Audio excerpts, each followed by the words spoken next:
Joss Whedon returns to helm this next entry in the MCU with Avengers: Age of Ultron, starring the main cast of the Avengers: Robert Downey Jr., Chris Evans, Chris Hemsworth, Mark Ruffalo, Scarlett Johansson, Jeremy Renner, Samuel L. Jackson is back as well, along with Kobe Smulders as Maria Hill.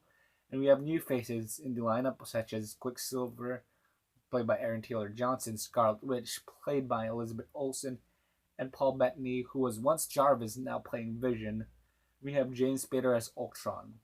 Now, I remember the hype for this movie when it was first launched. I was like super excited, and like I was like dying to see footage at one point because I was just really pumped for this Avengers sequel, and the trailers like got me hyped since Ultron was a scary guy, and he looked like a super threatening villain. So that's why I was super pumped for this movie. The trailers came, and I was like, yeah, I can't wait. And the day finally came. I watched it in the first day because I can. I think that's one of the first movies I watched in the first day because it was one of the first movies that got me super hyped to watch as early as possible. Now, this movie for me, it wasn't a letdown. Honestly, it was really good.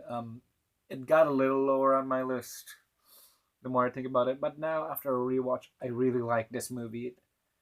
The characters are as interesting as always, and I'm gonna talk about spoilers because because I can.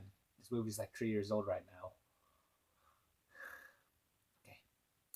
Ultron was not the menacing villain, but he still was pretty entertaining. This movie, the characters were more balanced because the first one, yeah, it showed a bit too much Iron Man. Thor got a bit shafted, but Hawkeye got a lot of boost. Like they gave him a family, so they can like say, "Oh no, is he gonna die? Is the bow and arrow gonna die?" But no, he did not die. He lived through, and um, Quicksilver, the character we barely knew, died because I guess he's expendable. Yeah, and the problem is some of the newer characters didn't get as much development as I wanted to.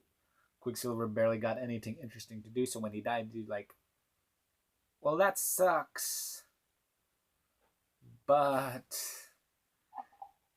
you didn't get we barely got to know you. Scarlet Witch does a lot more, and Vision, he was there for a little bit, but he did have a great scene with Ultron, which is basically like Jesus and the devil talking to each other. Fantastic scene. Overall, this movie has a lot more character than the first movie, but it lacks the epic scope. The action sequences, like in Soul, that was a pretty good action sequence. The opening scene with Ultron was terrifying. There, the scene in Africa with the Hulkbuster, that was really good. Overall, the story, there was like more in the story, but it wasn't as memorable as the first Avengers because it's hard to meet the first time everyone meets up. But I still say it's a solid sequel, and it is quite underrated. People don't. I'm surprised not a lot more people like this movie. I mean, sure, Joss Whedon got a bit tired, and there were like some. He's like, why are Hulk and Black Widow suddenly in a relationship? Like, why, guys?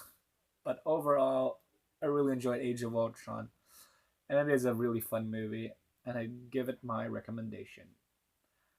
I think I give it a 4.5 out of 5, I guess.